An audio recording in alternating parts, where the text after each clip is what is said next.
Good afternoon and welcome. As you know, we're in day 3 of the InnoPower conference, focusing today on workforce development.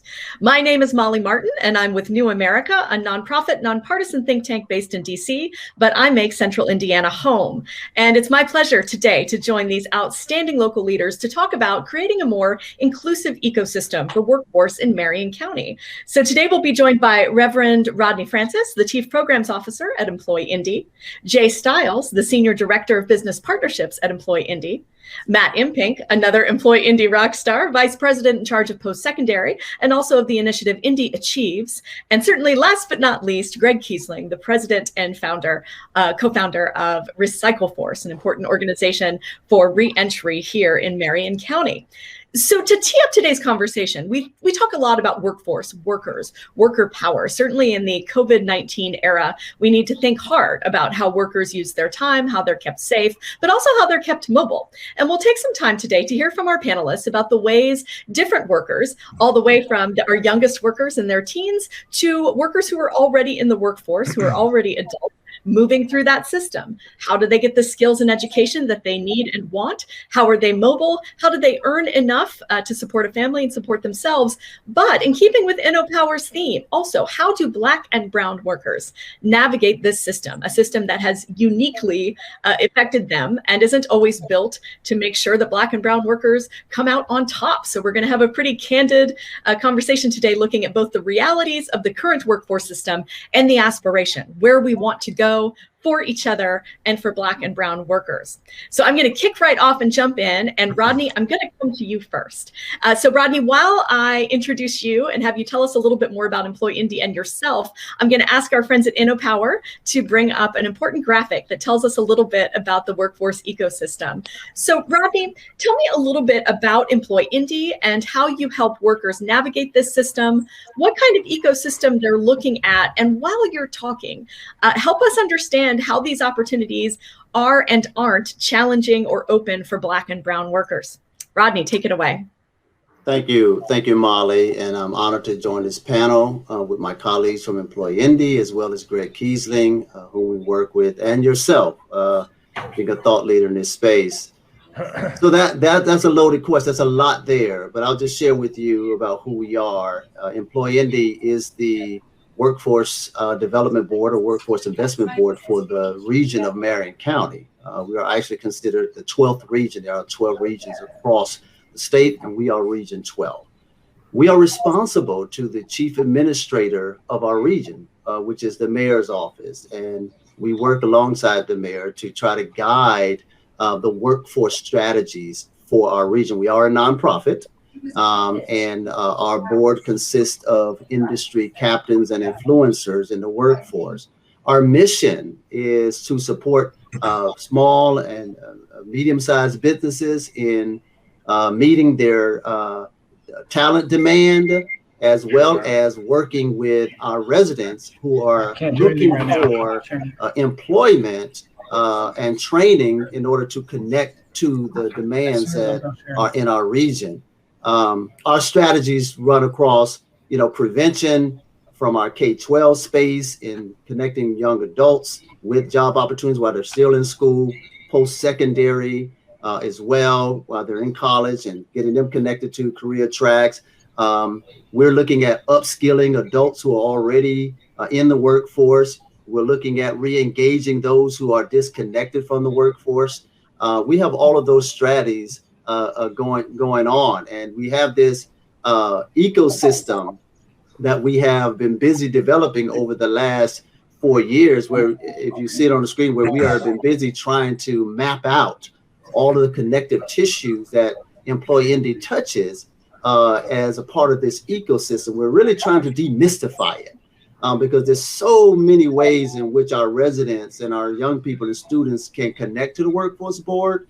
And we are wanting to have a way of being able to graph that. And so what you see are all the connective tissues in which EmployIndy are connected in so many ways. We're really looking to see with our residents in terms of engaging them, particularly our young people, young adults, what is it that you enjoy? What's your passion? What's your interest? We want to know what that is. And then what are you good at, right? What do you think that you're good at? Let us help you identify that And then we want to connect all those things to the things that we know our region needs and the world needs, to help align their passion, their talents with the demands that we know are needed in order to keep the workforce moving. So I can say a whole lot more, but I'll stop there because I know my brilliant colleagues have much more thoughtful things to say than I do. Thank you so much, Rodney. We'll certainly be back to you on that. And I would say, Rodney, what an example you've set for keeping us moving. And I would just remind my fellow panelists, be like Rodney. So we appreciate that. But thank you, Rodney, for watching the ecosystem. And thank you, InnoPower, for bringing up that image. So Jay Stiles, you have a slightly different vantage point from Rodney's at EmployIndy, and that you spend a lot of time talking to business partners and employers, the folks that we might think of as kind of the keepers of the key of this really sometimes confusing, mysterious system. Tell us a little bit more about your role at EmployIndy. Okay, great, Molly. So my role is Senior Director of Business Partnerships, and my team and I are essentially responsible for going out and talking to businesses in Marion County. So understanding what their talent needs are, what challenges they're having as it relates to recruiting and sourcing talent. And then based upon that assessment, we go back to that ecosystem map that you showed, for instance, and help those businesses, just like we do the job seekers, help them navigate and understand, if you have an immediate need today, what are the programs and partners that we can connect you with that you can source from immediately, whether that be a Work One, whether it be our partners at, Urban League, Cafe, Fathers and Families, some of these other organizations that we support and sponsor through some of Rodney's programs. And specifically, a lot of those organizations have a large number of job seekers that they serve that are Black and brown. So part of our job is to also make sure that we provide access to those opportunities that the employers bring to us and take those back out to the community. And so we also connect businesses to future talent pipelines, so we can help them to address their current needs as well as their future needs, and hopefully connect them to a diverse pool of talent. Jay, that's so interesting. And thank you for making the point that if you serve workers in Marion County, just by nature, by virtue, you serve a lot of Black and brown neighbors. And that needs to be on our minds. And it sounds like it's on yours and the employers. Before I let you go, the employers probably have certain expectations and maybe even some misconceptions about what it looks like when I come to you as a worker, as ready to work. Do you want to speak to a couple of their expectations and maybe some of the times you're missing the mark?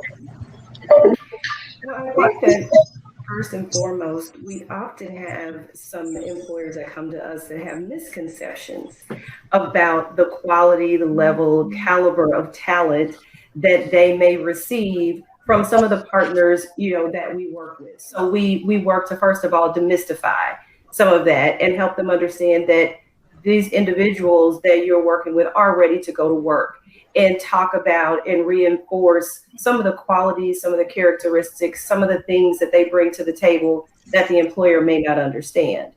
But we also know that employers have been in the position of power and being able to just be consumers of talent. They've really not had to make a lot of investment in developing and cultivating the talent that they need. Well, given some of the dynamics that we know have happened as it relates to specifically COVID, for instance, those workers are not necessarily available and beating down their doors. And so we're helping them to also navigate and understand and embrace the fact that they're going to have to do some work to also entice some of these job seekers and workers to the table. And so we also help them access training dollars, ready pools of applicants that are coming from some of these training programs, because they're not walking in the door sometimes with all the skills that they need. And the businesses have a responsibility to help also cultivate and develop that talent. Thank you so much, Jay. In terms of talent cultivation and arriving with sort of skills and experience you need, Matt, this sounds like your area. And so, Matt, you are the executive director at Indy Achieves. First, what is Indy Achieves? Yeah, thanks, Molly. So Indy Achieves is the city of Indianapolis and Mayor Hogsett's initiative to close the post-secondary attainment gap here in Marion County. And so we work to provide scholarships, grants, and wraparound services to currently over 2,000 students at Ivy Tech, Indianapolis, and IUPUI. We expect that number to grow considerably over the next 2 years. So we're moving into year 3, and we're really excited for what's ahead. So when we talk about post-secondary attainment and why it matters, we've heard from Rodney and from Jay that people come in and out of the system from various points in their life or in their education. So it sounds like I could get a job if I didn't have education after high school. There's honor in that. Why does post-secondary matter in me moving through that map? Yeah, so post-secondary is very, very important. And it's something that constantly needs to be clarified and redefined. The idea that the old traditional way of saying, you go to college, I think is a really outdated way of looking at things. Post-secondary education includes a lot of things, from a traditional residential campus at a four-year university where you're going to football games on Saturdays, to a 9-month intensive certificate program at a community college. And you've also got employer-based training programs. You've got a lot of post-secondary options across the spectrum. And we at Indy Achieves and across EmployIndy really look at all those things on the same plane. We want to get the right training and education to the right individuals so that they can pursue their goals. And so, thinking about post-secondary education as anything separate from a workforce strategy does not make any sense in 21st century Indianapolis. So I'm very glad that we are housed at EmployIndy. We are intertwined with an overall workforce development strategy here in the city, and that's really essential. We need to think about ways to get residents into a pipeline that might include employment right away, might include some education, might include traditional training, and those things might all combine at some point for any individual in their given journey. And so that's really important. We're working really hard right now to make sure we're closing racial equity gaps that we see in post-secondary attainment. Are you getting a bachelor's degree, associate's degree, or high-quality credential? And what we know, Lumina Foundation tells us that only a little under 31% of Black Hoosiers, a little over 21% of Hispanic Hoosiers have at least an associate's degree right now and are well behind national averages. So we really need to focus on that in particular, and that's something we're doing with Indy Achieves. That's something we're doing overall at EmployIndy. We have to get more of our residents into a high-quality degree or credential. We know that right now, 62% of Indiana jobs require some form of post-secondary education, and really only 42% of working-age adults in Marion County have that education beyond high school. So it's incredibly important that we recognize that traditional college education is not the only path towards success, but thinking about post-secondary education as an essential part of one's journey, whether it's right out of high school or later on in one's career. It's got to be at least part of the equation so that Indianapolis residents can access those jobs and get high quality jobs that pay well. That's really important. Thank you so much, Matt. And thanks for drawing that big, bright line as to the different experiences and the reasons that post-secondary is such an important lever when it comes to making sure that our Black and brown neighbors have the same earning power and options as everyone else. But speaking of options and on-ramps, Greg Kiesling. So I'd love for you to tell us a little bit more about Recycle Force and also tell us a little bit more about the unique experience of having been in the criminal justice system, as a lot of your workers and clients are, and trying to get back to work, trying to get into this big map and system that we've just heard about. Well, Recycle Force is an employment social enterprise. We only serve people immediately upon release from prison and jail. We call our model ABC, any job, better job, career. And the any job is subsidized employment on our recycling floor. The better job is a temp to perm position with our alternative staffing partner Keys to Work. And then the career happens when people get hired. And I want to comment on the ASPE union and the Department of Public Works, who has already hired 41 people in the union with background through this model. And there's 40 positions open right now that some of our folks are being interviewed for. So it's just an important part of our labor force. Reinterns have always been an important part. But since the pandemic, there's been quite a bit of changes of people getting onto the sidelines.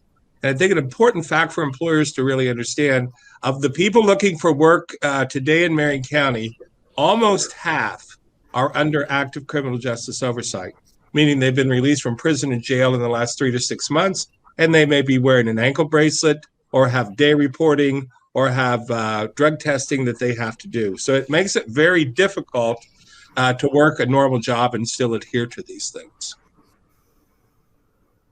Thank you so much, Greg. That's a great walkthrough. And who knew, right, that there were so many active job seekers who are systems involved. And I think especially for Black and Brown residents in Marion County, obviously being Black or Brown has nothing to do with a predisposition to end up in the criminal justice system. But we do know that there's an overrepresentation of Black and Brown folks in the criminal justice system. And so this is just kind of piling on to the systemic racism and systemic flaws that we know a new workforce has to address.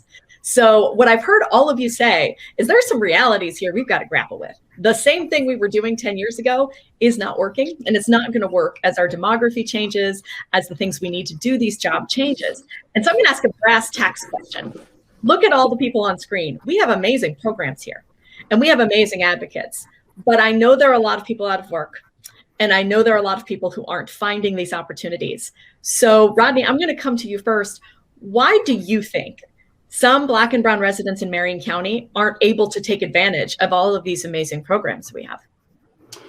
Yeah, it would be disingenuous if we were not to cite what you recently cited in terms of the system and the way racism and discrimination systematically locks some people out of the system, out of being able to get on a positive trajectory. We recognize that the data clearly shows that Black and Brown residents are not doing as well as our white residents across the board. And so, given those realities, we also have to begin to take the kind of steps need to take to reverse those realities, right? So there are multiple reasons because of that. Folks who are not being able to take advantage of the education opportunities that are there are being pushed into low-paying service jobs that are vulnerable to the economy. A lot of people are out of work. A lot of Black and Brown people are out of work, particularly a lot of women are out of work because they were pushed into those low-paying service jobs that were impacted by COVID. Now they're unemployed. And so, as Matt mentioned, a lot of the jobs that put you on that ABC continuum that Greg mentioned requires a post-secondary or a credential, and it's difficult for them to even go back to school to get a post-secondary credential because of their needs, the way their lives are structured. There's childcare, there's transportation, there's debt, there's the hours that they have to work to take care of themselves don't line with the training opportunities that are out there. There's the benefits cliff that if they take, if they were to take a job, they're going to lose benefits. And so there's a multiplicity of reasons as to why people find themselves out of work across the board. But I will not dismiss the impact that racism and discrimination and systemically has on that, which is why EmployIndy has taken it very seriously. We've committed to being an anti-racist institution across the board within our corporate model. We are wanting to hold our partners with whom we have relationships with, funding-wise or otherwise, responsible to those same kind of value commitments. And so, we are committed to shining a light and doing what we can to reverse those trends for our Black and Brown residents to have every opportunity to engage in the jobs that are here for their families' stability across generations.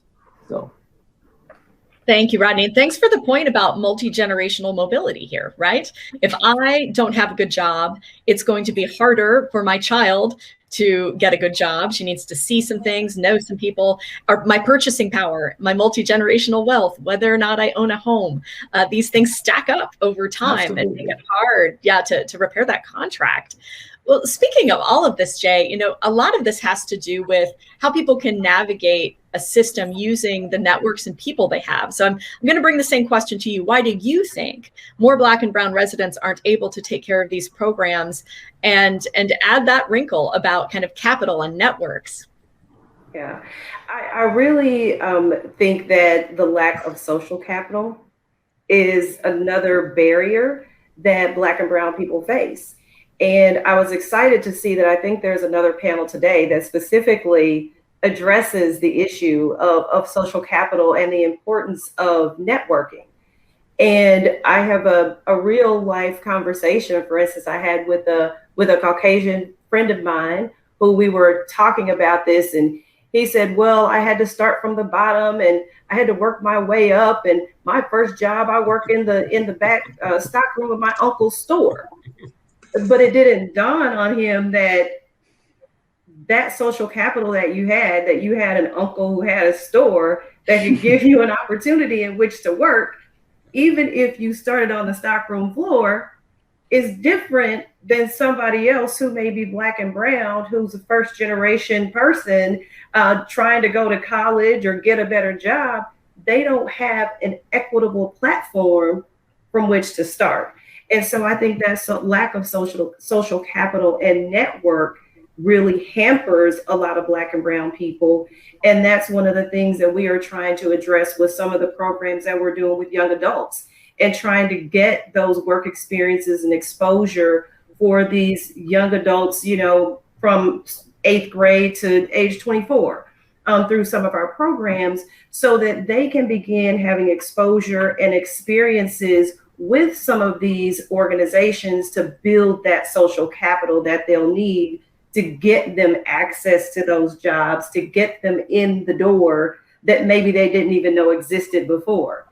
And so that lack of social capital, that lack of access to people who hold the keys to the kingdom, if you will, is another huge barrier that I know we at EmployIndy are taking some intentional efforts to try to build that for especially some of those young adults that we're working with that are coming up through the system.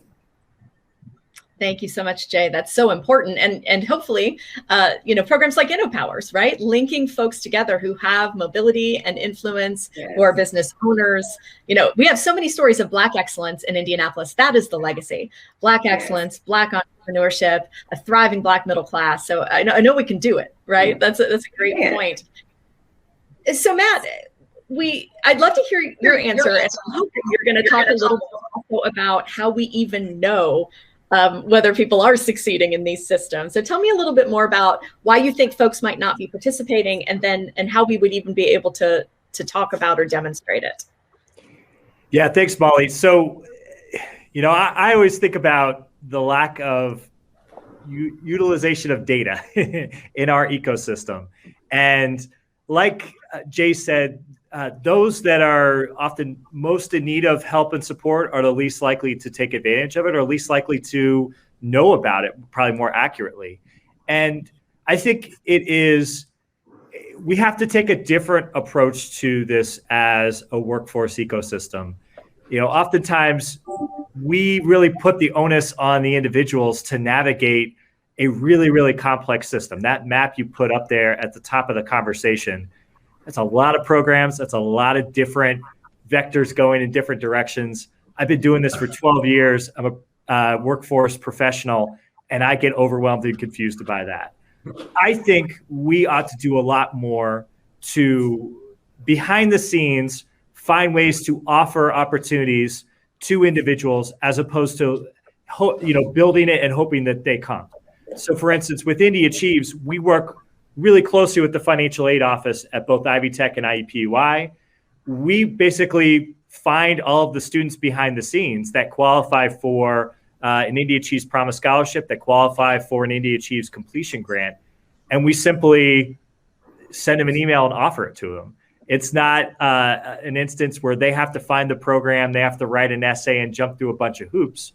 We do the hard work on our end to identify the students behind the scenes and offer them the support. And we have really high utilization rates because of that. I think there's a lot we can do to integrate data across government, across nonprofits, supporting individuals to really, behind the scenes, identify the individuals in a geographic way or a programmatic based way that offer them the opportunities, offer them the services that meet their needs. And we have a lot of opportunities to do that with the data that we already have, but it's going to take a lot more coordination. It's going to take a lot more effort behind the scenes on our part to understand how we can really prioritize opportunities and offer those up systematically to individuals coming through the pipeline. Thanks, Matt. We can't solve a problem that we can't see or we can't measure. That's so helpful. Okay, Greg, I'm coming around to you. What would you say is keeping more Black and brown workers in Marion County out of these programs? Well, certainly the felony background. And as I talked about before, almost half of the available labor looking for work today have that felony background.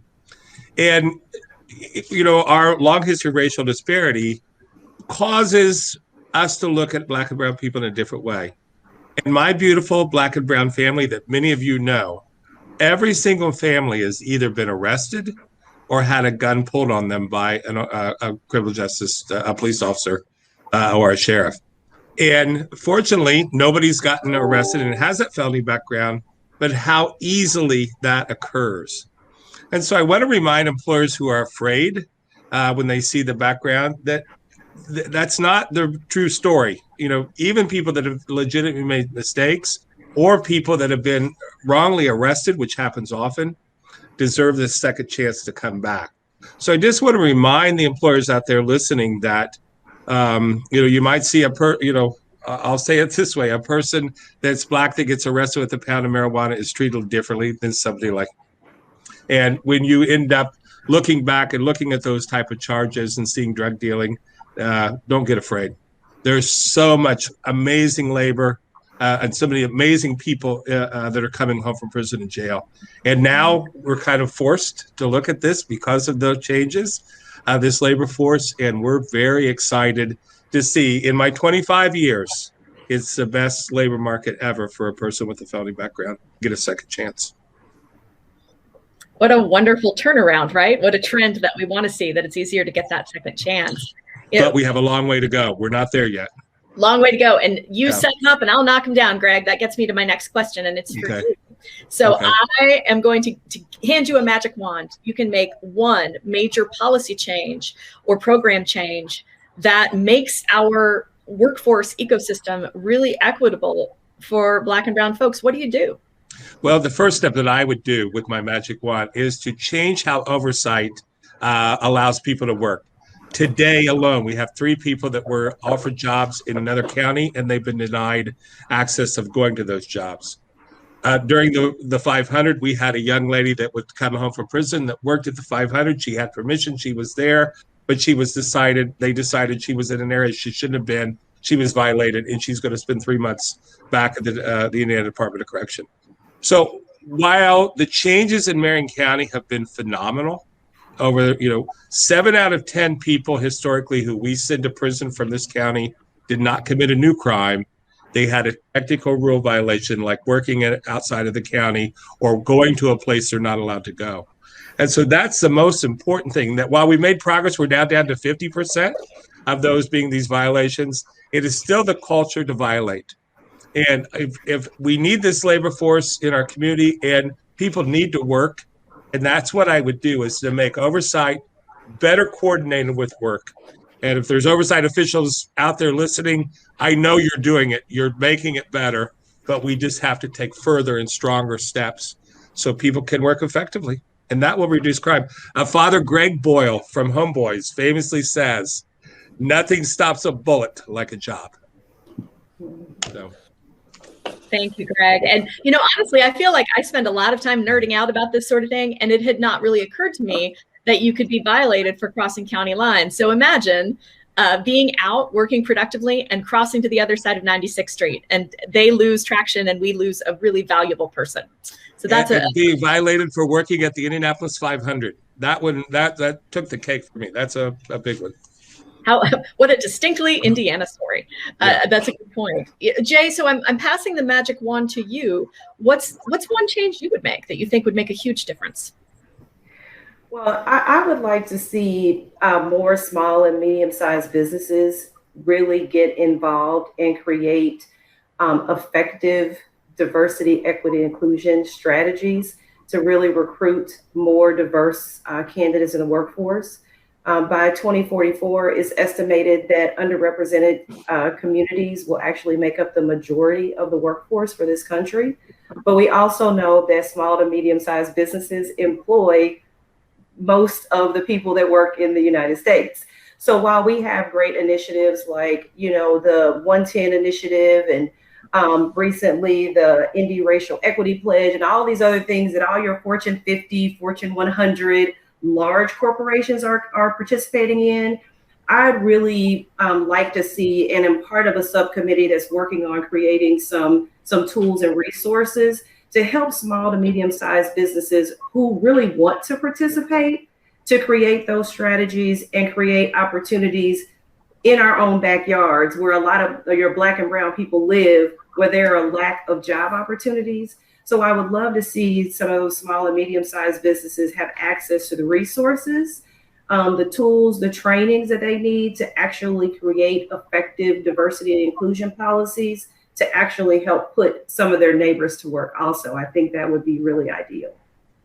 Thank you, Jay. Okay, Matt, magic wand coming your way. What do you do?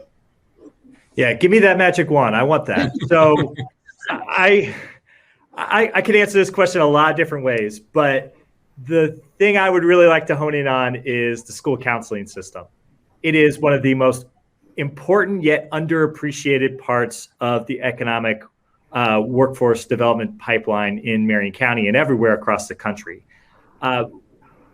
We don't really train counselors on workforce, career, and post-secondary readiness. They get very little formal training about that. They are really forced to learn a lot of that on the job. They spend most of their formal training on psychological, social, emotional, which is really important, but it's really only half that job. So I would focus on training for counselors. I would really give them a value place in schools. They are often used as support staff. They do bus duty, they do lunch duty, they do a lot of things that have nothing to do with their formal job that they were trained for, that we really need them to be doing to prepare students for the next step in life, for their post-secondary education and training, hopefully, or transition to the workforce or the military. So we also need to recruit more of them. I want to wave that magic wand and have more highly trained counselors in our schools, in our overall workforce ecosystem. The American School Counselors Association recommends that the student to counselor ratio should be 250 to 1. The average across the country is 411 to 1. And if you look at just predominantly Black and brown schools in this country, it is 460 to 1. So there are just huge disparities there in the way counselors are not only placed in our system, but how they are utilized and what kind of training and opportunities we're giving them to best, counsel and provide that guidance and training towards students who are making that transition out of high school, especially, and hopefully into a post-secondary education program that we're involved in, or just other opportunities that they can grow their careers. And these folks just play an enormously important role. I've met a lot of really high quality counselors in my time here at Indy Achieves, but we just need to really double down on that part of our ecosystem quite a bit more. Thank you, Matt. And you can tell Matt has an educator at home because he didn't just suggest give them more to do. He suggested we need more of them. We need some more capacity. So an excellent point. Okay, Rodney, the keeper of the key, the director of programs at EmployIndy. You're the chief program officer. What do you use your magic wand for? Oh my God, there's a lot I can do with that. But let me just say this. I agree with everything my colleagues have said. And so if I were to have a magic wand that could really impact and mobilize our workforce, particularly those who are in the lower rung and are struggling to find that way, I obviously would wave that wand to purge our system of any semblance of racism, bias, and discrimination. Right there would elevate a whole bunch of folks who are struggling to find employment in the workforce right now. When we talk about the programs that we have, the jobs, the trainings, the opportunities for folks to engage, a lot of the factors as to why they can't are rooted in systemic racism. If it goes down to lack of education, lack of training, lack of network access, being targeted by police, over police neighborhoods where they live, I can go on and on and on and on about the effects of that. I was recently handed an article by the Brookings Institute that released a report on the Black and white gap in multi-generational poverty. And that report says that 1 in 5 Black Americans are experiencing poverty for the 3rd generation in a row versus 1 in 100 white Americans. So we could throw another program at it. We can tweak this, tweak that. But at the end of the day, we as a nation, we as a community, we know how to move people out of poverty. We know how to mobilize folks who are not participating in the economy and the system. We know how to put things in place. We know how to tweak programs. We know how to lift the benefits cliff, the lower the benefits cliff, to get families moving and mobilized. We know how to do this. We've done it before. So it's not a lack of knowledge. It's a lack of will. Mm-hmm. And so if I had a wand, I will move the folk out who sit in the positions of influence, who have the knowledge and no will, and move them out and put the people who have the passion and the will in so we can get it done. Well put. And so you heard it here first. And I would say the headline of this panel is pretty clear. Anti-racism is a workforce development strategy. And it's a workforce development strategy that if you fail to employ, we're not going to succeed here. So thank you for that, Reverend Francis. I think we talked about, as this panel has gotten together before, Jay, we've talked about the look of C-suites, right? And the look of people in charge. And you talked a little bit a moment ago about DEI initiatives in-house. We can get folks job ready. We can get them hired. What would be your perspective on making sure that folks feel comfortable and feel like they can stay in a job once they get it? Well, I think that one of the important things that people are starting to look at now, especially as job seekers, and we're trying to educate businesses on this, is that as an employee, I'm becoming more socially conscious and aware and thinking about the culture, in which I work. And so I think that employers not only have to think about getting talent in the door, but they have to think about the fact that especially more of our young people are moving towards, social buying. They're looking at social employment and who are they connecting themselves with? And do I identify with the mission and vision, of this organization? And so I think that many employers are, whether they're comfortable with it or not, are recognizing the impact to their bottom line if they don't create a diverse workforce, because companies or individuals are not going to buy for them. They're not going to attract the most talent.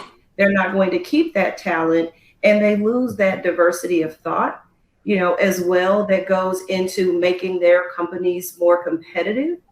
And so I think that is something that more and more businesses, like I said, like it or not, are having to address.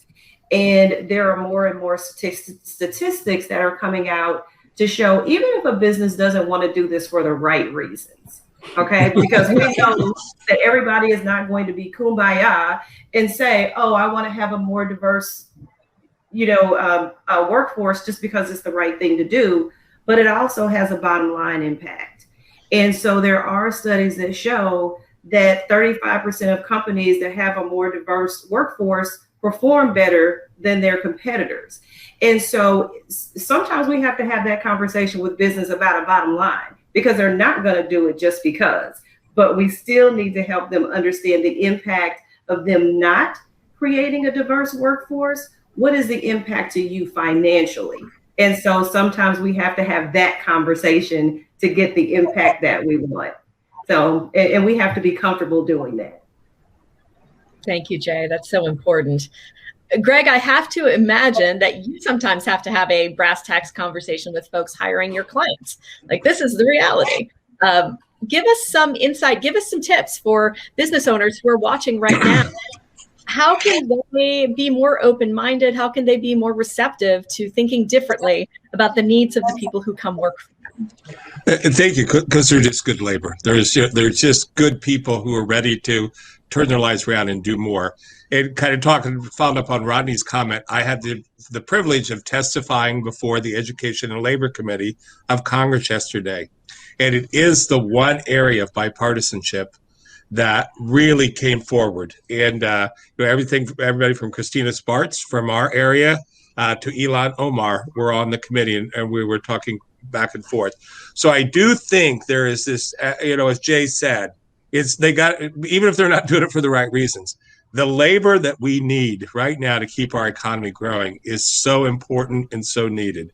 And so I really, while there's a lot to be done, and I don't want to be halfway to the finish line and declare victory, but there is movement here, and it's exciting.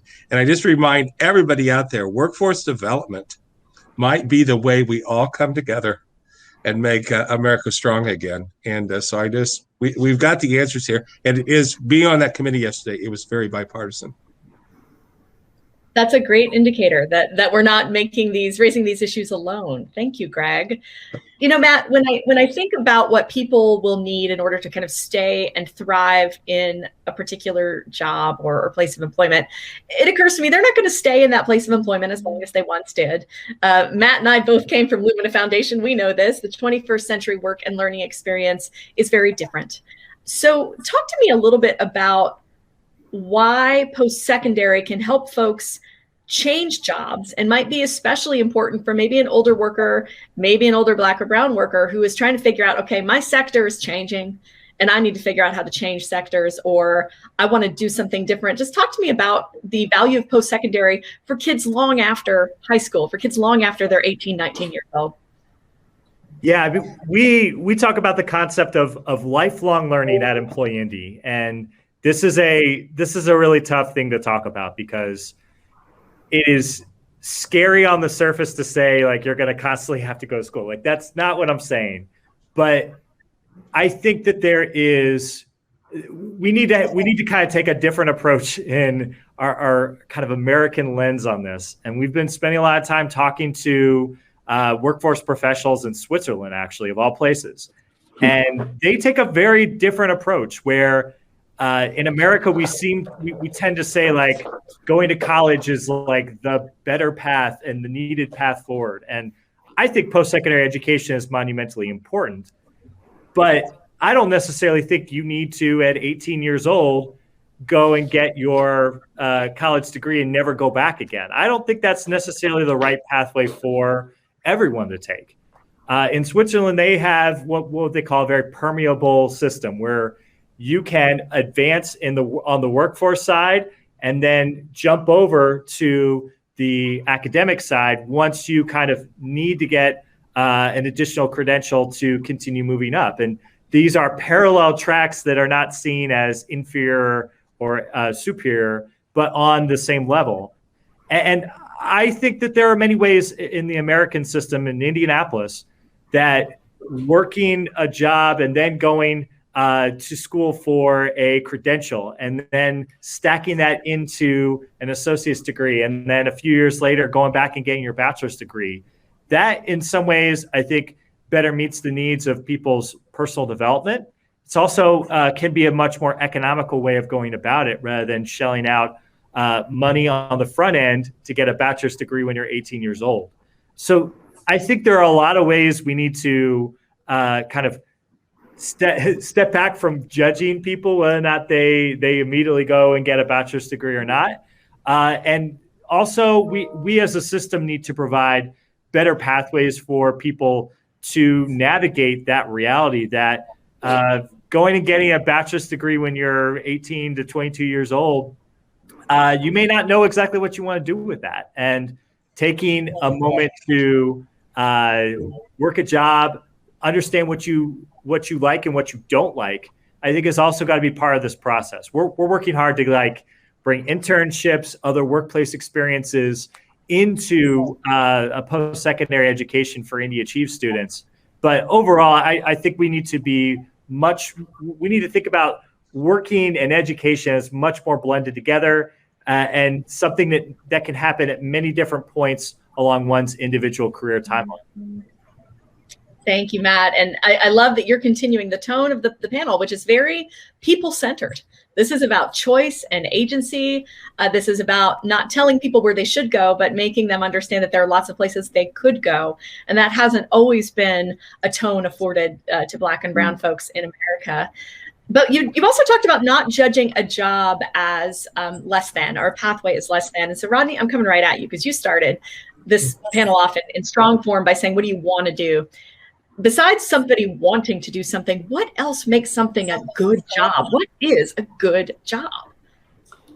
Thank you. Yeah, and there's a lot of definitions around that. I think the Brookings published this good and promising job index that a lot of communities are grabbing hold of to define that.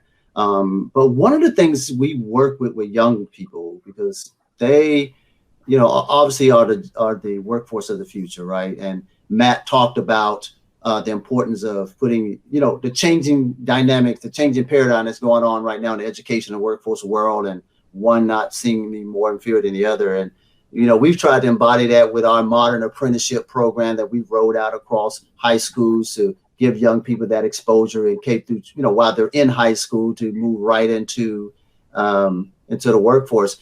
We are working with those young people largely to find out, what is your interest? What is your passion, right? What is it that you want to do? I remember a number of years ago, I used to do college freshman retreats for incoming freshmen into college. And one of the biggest challenges most students had was choosing a major. They just couldn't understand how they could choose a major that they think they will be doing for the next 20 years. And we had to work with them to help them understand, no, you may not necessarily be doing this in the next 20 years. Just choose what you believe life is calling you to for the moment. Choose what you believe your heart and passion is driving you to at this time, and go with that, right? And it may change. It will probably change next semester. It may change next year, certainly by your senior year will. But go with your passion. So we still work with young people now early on in this conversation about helping them to identify what their interests are, exposing to various industries, various jobs, various careers, to help them, guide them, using tools to help them assess what aligns with their character, their personalities. So we have those conversations with them. What also makes good and promising jobs for young people is advancement opportunity. They want to know that there's opportunity for them to grow within that organization. That they are valued there, right? That they are part of the conversation. Give them some room to become a think tank, right? To be a problem solver, to be a part of the solution and bring some of that solutions to bear. They want to be a part of that. They want to be recognized, right, for their accomplishments. Who doesn't, right? And with young folks, it doesn't take a lot of recognition. Just give them a pat on the back and just encourage them. There are ways in which to do it, but these are the things. The continuous education. Do they support their educational plans, even if their plans is to move out of this company and into another career in 3 or 4 years? As Matt mentioned, some young person may take a job in industry but want to go back in a couple of years and get their college degree. Does the company support them in that? Does the company support them in being able to go back to school and get that college degree, even though it means they may move on to another industry? And that's okay. It's okay for the company. It's okay for the young person. So having all of those supports, child care support. I think it's important today for employers who are trying to employ young people today to know that support services, that comprehensive wraparound support services is vitally important to them seeing this as a good job. Is it family friendly? Is it family friendly? Does it align with my own personal values? And am I able to be a part of the corporate model? And most of all, does it pay me a family or livable wage? Is there an opportunity for me to grow and get to a sustainable wage career for my family now? And that doesn't have to be the same for everyone, but it does mean equitably. So I think those are some of the things that really point out what is considered good, a good job. Thank you so much, Rodney. As we head into the home stretch of our panel, we could go on for days with this amazing lineup. I'm going to sum up a couple of the things that I've heard, and then I'm going to do one round robin. What I'm hearing, and this is a real takeaway for everyone in the audience today, is building an inclusive ecosystem for workforce in Marion County means that you have to deal with social and emotional issues too. You have to do the anti-racism work in your workplace. We have to support people in their parenthood, in their caregiving roles, with their own personal health and wellness needs. We also need to pay attention to the criminal justice system. That is a huge pipeline towards our workforce, and we need to understand criminal oversight and agency and reform in a different way. We also need to look at the capacity of systems that we might think for systems. Certainly the education system, in terms of more counseling, more work-based learning, more career exploration, but also in the capacity of things like childcare, transit, green space, housing. These are interconnected, and workers are whole people, and so they need holistic supports. Now, to wrap it up before we end our panel, I'm going to give each one of you 1 minute, and I mean it. I will start waving my arms to cover something. I call it the speed round of things Molly missed. 1 minute to make a point or share a takeaway that you want to make sure our audience hears. 1 minute. Greg, go first. What did I miss that you want to make sure we know? That we're all human beings, and this idea of retribution that is impacting us more than it should in these days, that we truly give people second, sometimes third, sometimes fourth chances, but we respect that they're human beings who have agency, as you said, who are coming home and they want to have a part of our labor force, and they belong in our community. Thank you, Greg. Jay, what did I miss?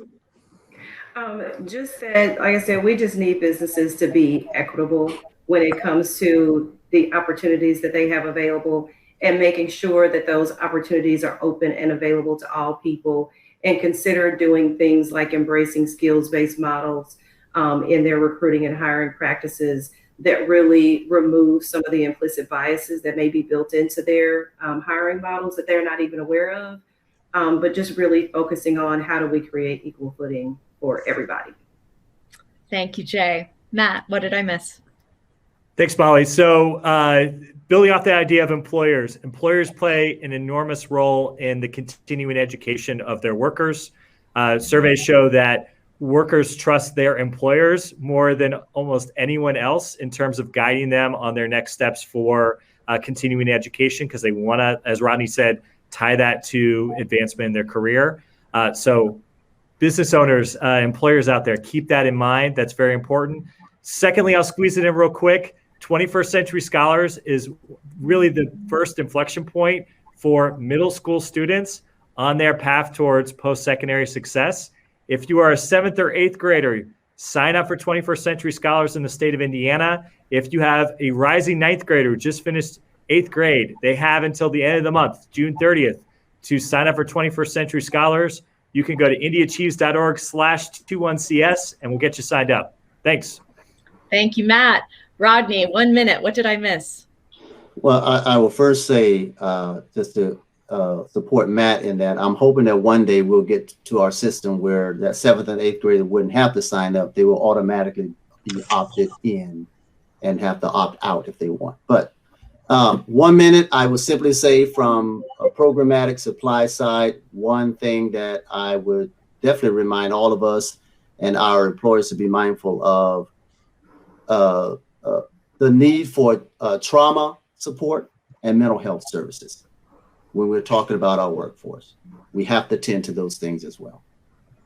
Thank you, Rodney. I want to take a moment to thank this outstanding panel, Greg Kiesling, Jay Stiles, Matt Impink, Rodney Francis. It's been a true pleasure. Please do learn more about their organizations, EmployIndy and Recycle Force. On behalf of New America, I'm Molly Martin. We're so grateful to have been with you today. Thank you to the folks at InnoPower. Please do continue to participate all week. Today, we're focusing on workforce development. Tomorrow, I believe, is Entrepreneur Day. Congratulations, InnoPower, on an excellent conference. Thank you to all of our sponsors, and especially to our partners at the Indianapolis Recorder. Thank you so much. Take care and have a great day.